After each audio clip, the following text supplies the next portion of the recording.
How we doing, guys? Welcome to DT's Daily. Now, on today's show, we're going to be talking about last night's playoff game because Brentford are only one game away from being a Premier League team. We're also going to be talking about Jack Grealish because he's attracting a lot of interest, and one of those teams interested is Arsenal. Last piece of news involves Pierre-Emerick Aubameyang, and reports are saying that he's happy at Arsenal. I represent my fucking self. How we doing, guys? Welcome to DT's Daily. That's right.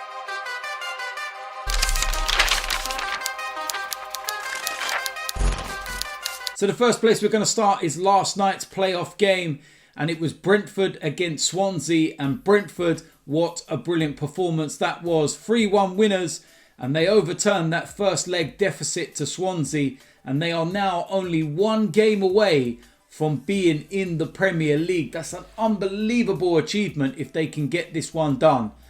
Of course, it was their final game at Griffin Park, and it's a fitting farewell before they move into their new stadium next season, whether that will be in the Championship or as a Premier League side. But Brentford gave Griffin Park a fitting farewell as they came back from a first leg deficit to beat Swansea and reach the Championship playoff with a 3-2 aggregate win.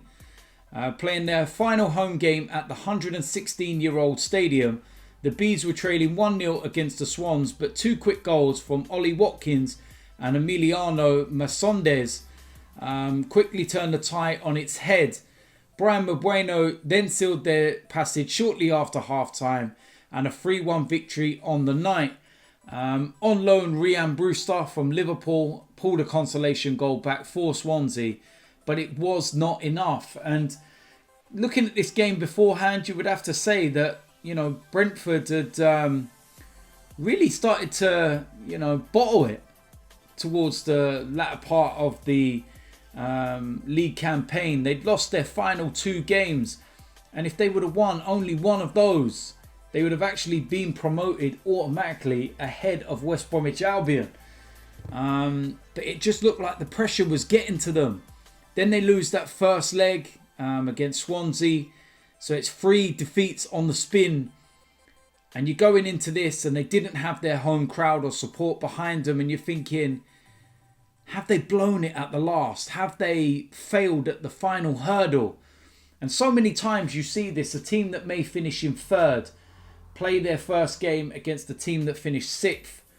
And it's the team that finished 6th that end up winning the game. They finish miles behind Brentford in terms of their league standing. But in these games where there's 1 or 2 games, it's just like anything can happen, the playoffs.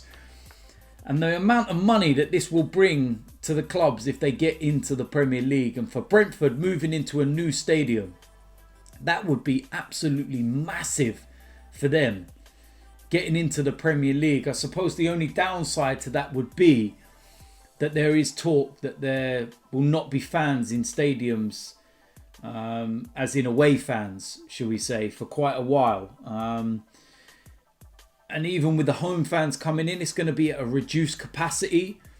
So normally, moving into the Premier League for a team like Brentford, new stadium would be just unbelievable. It would be sold out every single week. You think of the teams that would be visiting, your Uniteds, Liverpool, Arsenal, Chelsea, etc., etc. And they're not going to get the full benefits of that. But if they can go into the Premier League and perform like a Sheffield United, for example, then they will stay in the Premier League for a while anyway.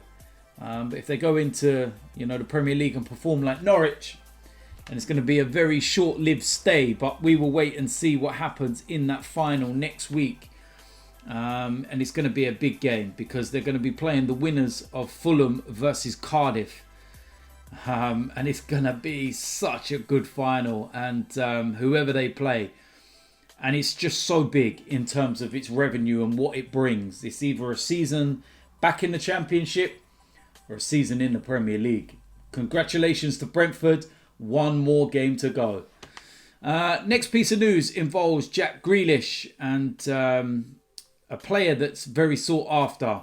I suppose he would have been even more sought after if Aston Villa were relegated, but now he's going to be staying in the Premier League, or Aston Villa are going to be staying in the Premier League. They're asking ridiculous money for Jack Grealish, and they're not tempted to sell for anything under £80 million.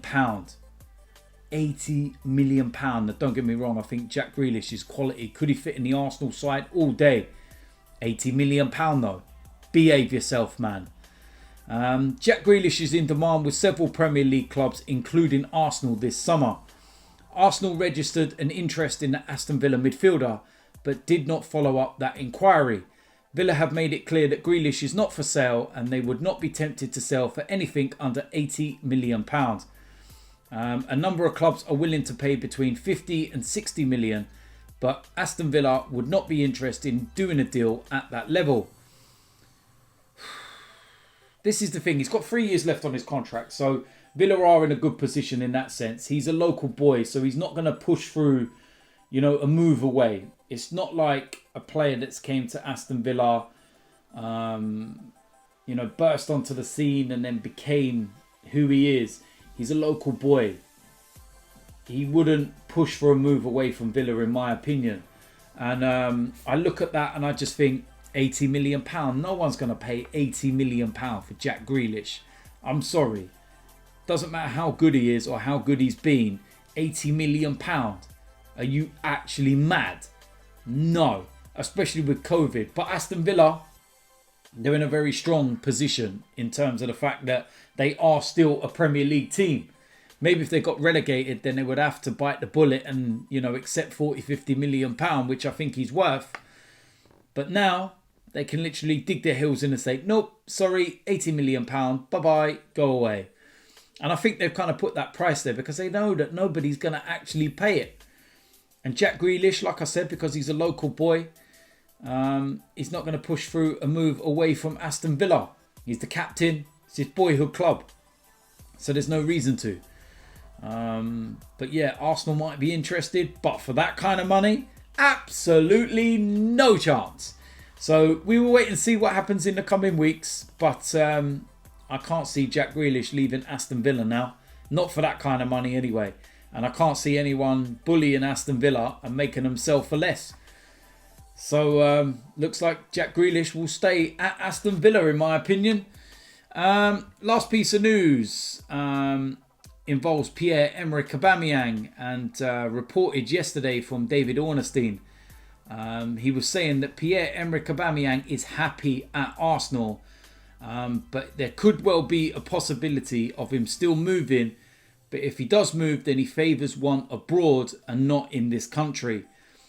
Speculation over the 31-year-old's future is rife, with the Gabon international having entered the final 12 months of his Arsenal contract. The North Londoners are desperate to renew their skipper's contract, with boss Mikel Arteta having urged the club to get the deal done on more than one occasion in recent weeks. Aubameyang himself will make the final decision, however, as he weighs up key factors. The report goes on to say that he has an excellent relationship with Arteta and his teammates. Aubameyang recognises that Arsenal are at the start of a rebuild, and that as a player in his 30s, he may not be around long enough to enjoy the fruits of his new boss's labour. Head of football Raul Sanelli is currently the man tasked with trying to convince Arsenal's number 14 that the Emirates is the best place to spend the final years of his prime. They also go on to say in this report as well that stats actually back up that Aubameyang is actually in the middle of his prime. He's nowhere near past it, getting towards the end of it. He's not peaked already. He is currently in his prime.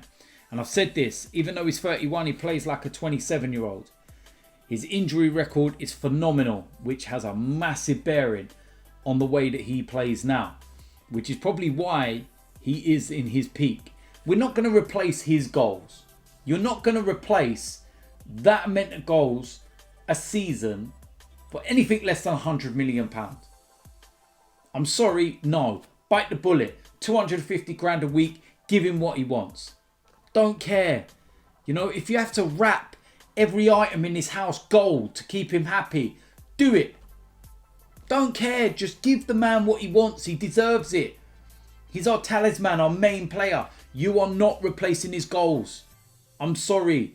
Eddie Nketiah is not going to replace him. Alexandre Lacazette is not going to replace him. He is the main man, the goal scorer. 250 grand a week. Come on, we've already got the player. We don't need to worry about it. Get the job done. Sign him up straight away, please. So listen, there we go. That is it for today's DT's Daily. As usual, let me know in the comment section what you think about today's topics. Let me know what you think about this Jack Grealish situation. £80 million. Is he worth it? How much would you pay if you don't think he's worth £80 million? Of course, we've not got long now till the FA Cup final. Couple of days. I've been recording, from Wembley with Robbie this week. The podcast, which should be out sometime today, actually. It's absolutely brilliant. Trust me, watch it.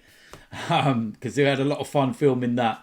And there's so much more content, which will be out on AFTV's channel. On my channel, the usual DT's Daily, I've got a preview to that Chelsea game and a player ratings from outside Wembley as well. And then, of course, the watch along from Box Park, Wembley. You know how that one's going to go. And the following day, player ratings. And we'll see what I'm like and what kind of mood I'm in. I'm praying that we win this final. It could be massive for the club and the future of the club. And such a big boost for the likes of Mikel Arteta, who's came in and, had to try and steady what was a broken ship. And I can't say no more. So if you're new around here, hit the subscribe button. Make sure you smash a like on this video. And I will see you lot soon. I'm out of here.